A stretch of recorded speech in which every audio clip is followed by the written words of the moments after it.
Olá pessoal, tudo bem? Vamos então retomando as nossas gravações acerca do Instituto Mágico no Direito das Famílias. Lembrando que nos dois últimos blocos nós adentramos no Instituto aí da união estável, né? Companheiro, convivente. No primeiro bloco falamos que se trata de uma forma de família, artigo 226, parágrafo 3º, e pontuamos por demais, né, o conceito de união estável, aquele conceito talhado, cunhado, esculpido no artigo 1723 do Código Civil, né? No segundo bloco nós trouxemos as distinções acerca de união estável e concubinato. E aí falamos, né, que união estável é uma forma de família, concubinato não é. Em razão disso, união estável gera efeitos com relação a alimentos, com relação por demais sucessão e meação, enquanto concubinato não. E adentramos na diferenciação existente entre união estável e casamento. Lembrando que essa diferenciação, ela se perfaz em duas esferas. Num primeiro momento, a gente falou das esferas, né, de natureza pessoal. Em outras palavras, os deveres do casamento são distintos dos deveres da união estável. E agora falaremos com relação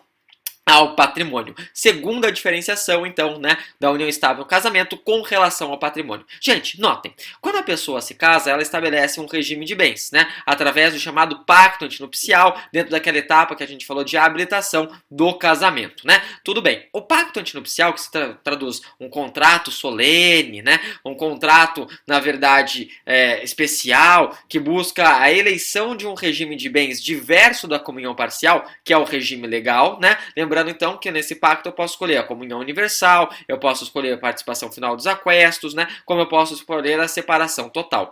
Ela então é uma etapa, né, que a gente pode falar que vai se perfazer no casamento. Tudo bem, sem grandes entraves, sem grandes dificuldades. E se a pessoa não realizar o pacto antinupcial, haverá a adoção do regime supletório, do regime legal, que é justamente a comunhão parcial de bens. Lembrando que esse regime legal supletório é o regime, né, adotado pós a lei do divórcio, que é a lei 6.515 de 77.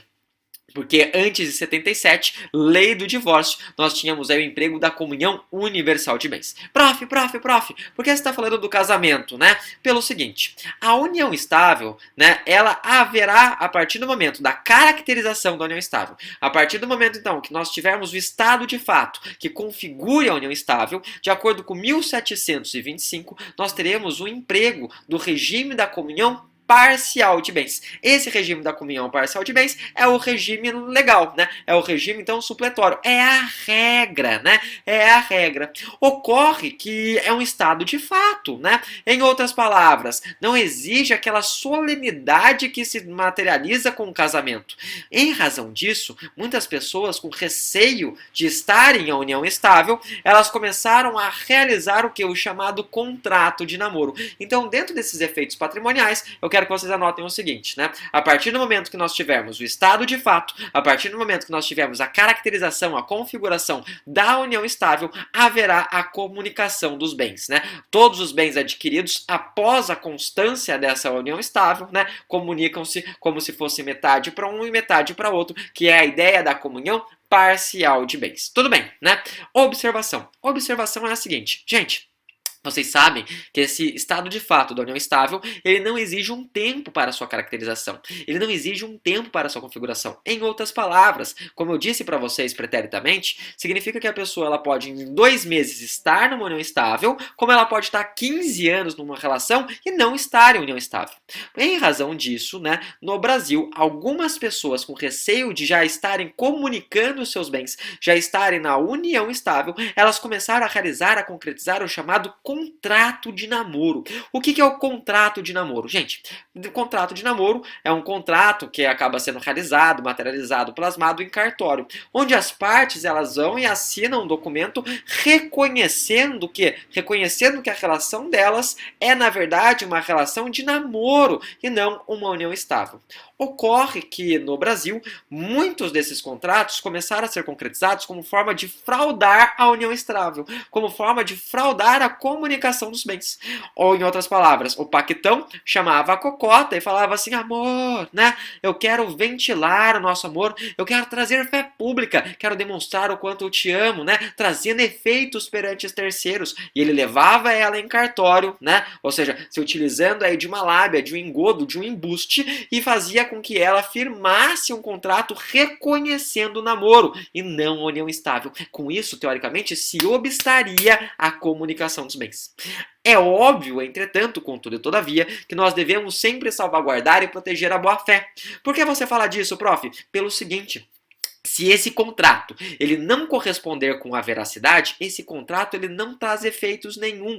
Então a gente sempre vai ter que observar esse contrato, né, com base no momento atual, com base, né, obviamente, naquele momento concreto e não, né, no momento que ele foi realizado. Em outras palavras, em outros dizeres, é importante se valorar o estado de fato e não meramente contrato de namoro. Em outros dizeres, né, é muito usual então nós vislumbrarmos esse contrato de namoro aí sendo eivado, né, de eventual nulidade, tudo bem? Ou seja, não trazendo efeitos porque não corresponde com a veracidade. Só um detalhe que acaba sendo bastante importante.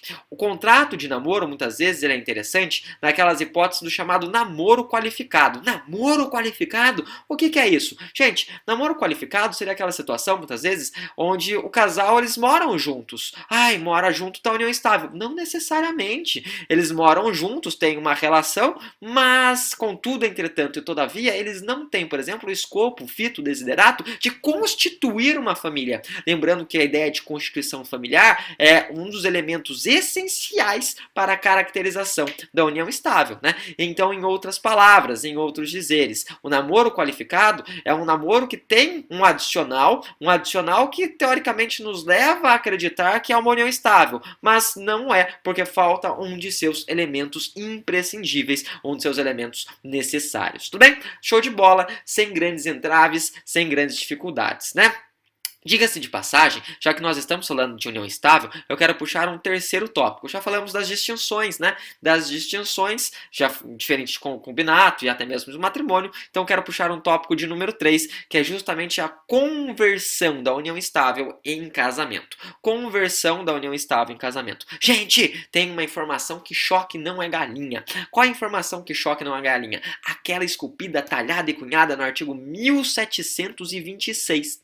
O 1726 vai falar assim, olha, se a pessoa quiser converter, né, os cônjuges, na verdade, vírgula, né, não é cônjuge, né, vamos falar, os conviventes, quiserem converter aí a sua união estável em casamento, eles precisam adentrar com uma ação judicial, e o juiz reconhecendo, né, obviamente, ele vai lá e manda para o assento no registro civil. Então, teria que judicializar para converter, né, em outras palavras, a união estável em casamento, prof?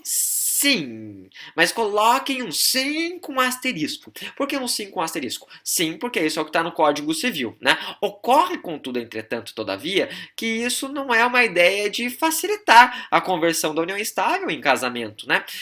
E que a ideia, diga-se de passagem, da nossa Bíblia Política. A nossa Bíblia Política está escrito, né, em facilitar a conversão da união estável em casamento, que é o artigo 226, parágrafo 3º.